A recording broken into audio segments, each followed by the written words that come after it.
আজ হঠাৎ ইচ্ছে হলো নান পরোটা বা কুলচা, আমি কুলচাই বলছি, তার কারণ আমি এটাকে ইস্ট দিয়ে তৈরি করব।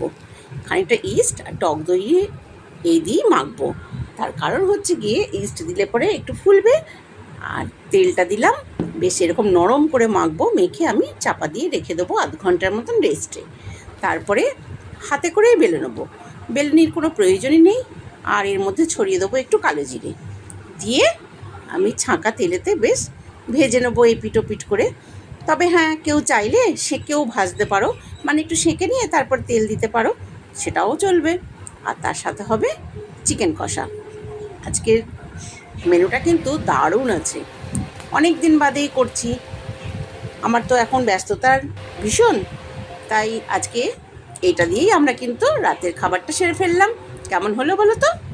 আমার চ্যানেলটা কিন্তু সাবস্ক্রাইব করে দিতে ভুলো না।